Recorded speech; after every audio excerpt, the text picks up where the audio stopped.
don't forget, the game is fixed. Patch 2.0 for Cyberpunk 2077 has finally released, and only a week away from Phantom Liberty. So, how is it?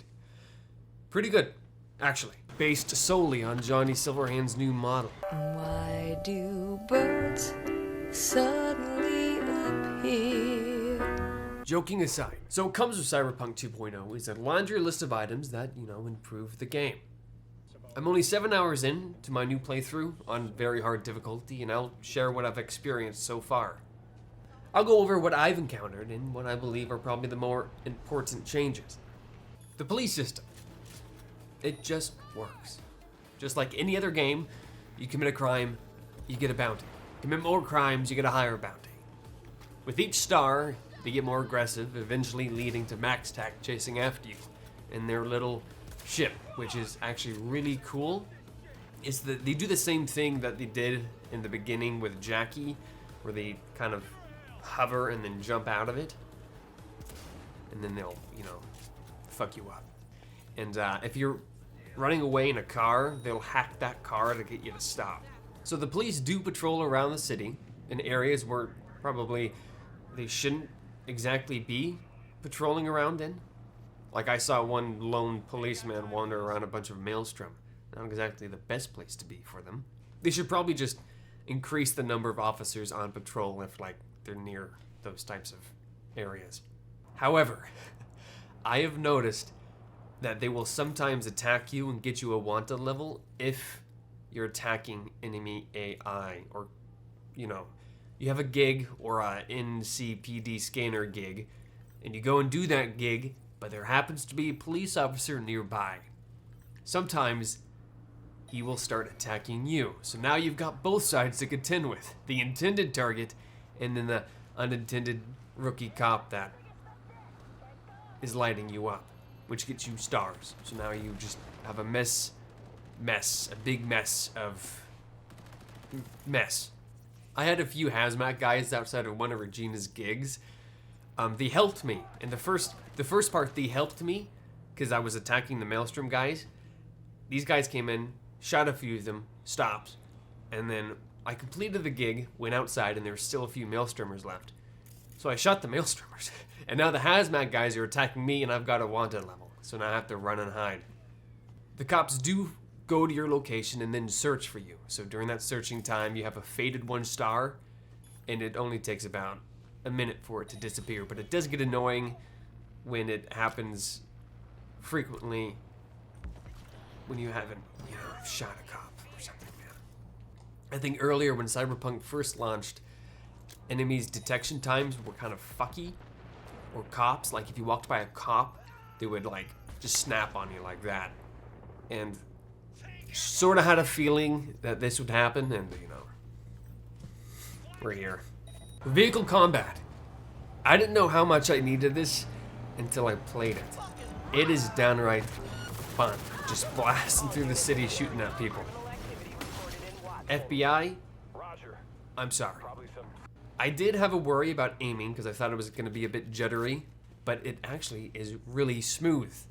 You can either auto aim or aim manually, which you can do both in first person and third person with respective animations to V's character model. Melee weapons are also usable on motorcycle. You can start stabbing people with a katana. It's probably the best part about it. I am an unhinged psychopath in games like this. Some vehicles even come with built-in weapon systems that can shoot rockets or your regular old machine guns. They're marked with a special icon, so you'll know it when you see it. Now, the ending with these are a bit fucky, and I can never really get it down. You have lasers to show where you're shooting at, and then the rockets lock on, but there's a bit of a delay if, cop cars are moving too fast, then you're gonna miss and or shoot yourself because you drive right into it. Combat AI. The biggest changes I've noticed are improvements to net range. They no longer spam you with overheat, but they also affect you with things like weapon glitch and cyberware malfunction. And you can also see, with a certain perk, you can see where they're at or who they're hacking you through. So if the Netrunner's buddy, his little pal, is attacking you, and you're getting hacked, you can just kill that guy, and then you'll see a red line going to his head and saying, that's how they're hacking you.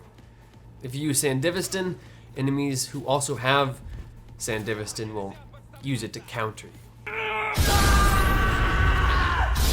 So, you know, like that Edge Runners anime with Smasher. I haven't gotten to the Smasher boss fight, and I can't wait. However, I say that again, there is a catch.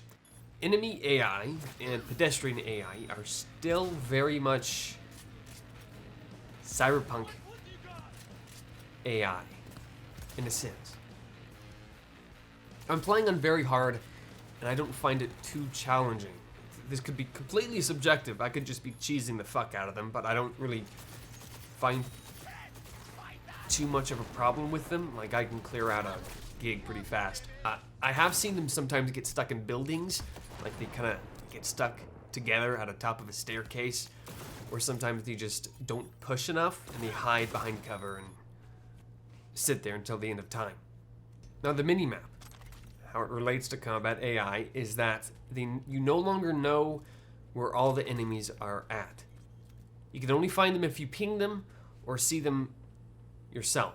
So on the minimap you may see like 3 red dots, and then they'll start appearing as more of them come into your view. Enemies now scale to your level. Now this is 50-50. I don't like it too much because it removes the feeling of becoming more powerful as you level up, since enemies are just automatically within your level, either a couple levels above it or a couple levels below it. What this means is that no matter where you're at in Night City, enemies will be relatively close to your level. That's it. But it does remove the complaints people had about the game being too easy. And, you know, you win some and you lose some. So perks have changed. They've pretty much given you more abilities to use rather than just buffs. For my playthrough, my Netrunner playthrough, you can unlock an overclock mode, which if you have insufficient RAM, you can trade that for like 10 points of health for each RAM you use. So you can pretty much, well, kill yourself if you're not too careful. I've been really digging the Quick Hack Q perk. You can, if you have, depending on how much RAM you have, you can load up a lot of quick hacks on either one person or a bunch. But usually I just fuck one guy over and then shoot the rest. Health and grenades. They are no longer consumables, but regenerative items. It is a welcome change, so you can't spam grenades or health items anymore. But the grenade thing I actually got kind of confused on. I didn't really expect it to be regenerative, but I don't find it overpowered because it does take quite a long time to regenerate the grenades. But the regenerating health items kind of reduces the importance of the body perk that allows you to slowly heal during combat, since, you know, you just hide and then use an aid item once it regenerates. Reduces the importance of the body perk that allows you to... That was a fucking lie. Now, shooting takes stamina. Now, this was kind of contested by some people, but honestly, it sounds worse than it actually is. Basically, it's just a recoil system. If you shoot too much, your recoil will increase when you run out of stamina. But it does recharge really fast. You just wait a second between shots and it will shoot back up. But also, movement does not take stamina anymore. Sliding or running, completely fine. Which kind of makes sense because it was weird the way it was treated in the previous pouches, because you'd be running and the stamina would slowly drain to the point where it was like, what's the point of stamina draining if it takes that long anyways? Cyberware. There has been a lot that has changed, and it's for the better. Cyberware is now your primary source for armor, as clothing is now mostly cosmetic, aside from a few bonuses you can find. But there is a cyberware capacity. Don't expect to load up on cyberware until you can increase your limit of how much cyberware you can have. I think base starts off at like 45, and each cyberware piece has like 5 or 10 or 15, depending on how good they are. Cyberware is now attuned to your attributes. So basically, if you have high intelligence, then the cyberware that you have on that is attuned to intelligence just gives you a higher, stronger bonus, stat bonus. And when you visit the Ripper dock, you'll have the ability to upgrade your cyberware, increasing their effectiveness, but also keeping the same capacity they have. So if it was 5, you upgrade it, it's still going to be 5. From what I've experienced. I don't know if there's anything farther into the game that increases the capacity if you upgrade it. Whenever you get cyberware installed and you exit the menu, an animation will play of V getting up from the Ripper dock table. Now, from before the patch released, someone did correct me on that an animation will not be played of it getting installed, but when you get up from the table, V will play a certain animation depending on what cyberware you had installed. I happened to install a lot of cyberware at once, so V kind of just got up from the chair and stared at her hands for a minute. Clothing. Not much to say. NPCs don't drop it. Doesn't have any stats to them, aside a couple, like 3% for quick hack upload time. And that's basically about it. Wear what you want. Brings me to the next point. Loot and crafting. There is a hell of a lot less loot than there was before. So it's a lot less looter shootery type. If you kill an enemy, at most they'll drop either a gun, a broken gun, a grenade, or like a dull scalpel. You'll find a lot more stuff in like boxes or ammo crates. Enemies will still drop weapons. Sometimes they drop broken, but you can still pick them up and they will automatically be disassembled, which I didn't realize until a few hours in. Now, upgrades and crafting are done through tiered components, and only iconic weapons aside from cyberware can be upgraded. So upgrades can only be done to iconic weaponry. These components, tiered components, tier 1, tier 2, up to tier 5 plus. You can't purchase these components. You can only find them, and I believe someone mentioned that you can, in Phantom Liberty, you will be able to farm like airdrops to get those components, which I expect them to be like tier 4 plus and up. Now, when upgrading, there's 2 tiers in a tier, at least from what I saw. When I upgraded Dying Knight, V's iconic weapon, it went from tier 1 to tier 1 plus and then to tier 2. And when you get to tier 2, you have to use tier 2 components to upgrade it thereon and so forth. Weapons. They feel better. Weightier, I guess. This could just all be in my mind. I could be fucking crazy. Other than that, not much of importance to say here, except that some iconic weapons have distinctive effects or look more distinctive, like V's Dying Knight that has a bayonet on it. Better to have it than not to have it, right? That one time that you need a bayonet on a pistol. Vehicles. You can now buy vehicles through El Capitan's website AutoFixer, which is kind of a really neat website.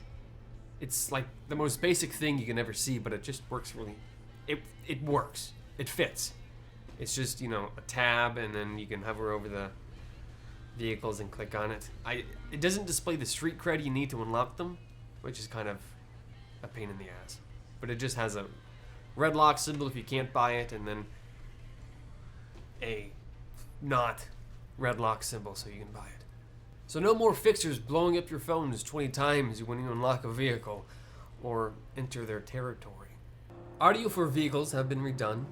Driving feels a little bit better, more weightier, and a little bit less floaty, but there are still floaty moments. And the physics get kind of wacky if you go over a jump, because you kind of go up and then just slam right back down, like it was before.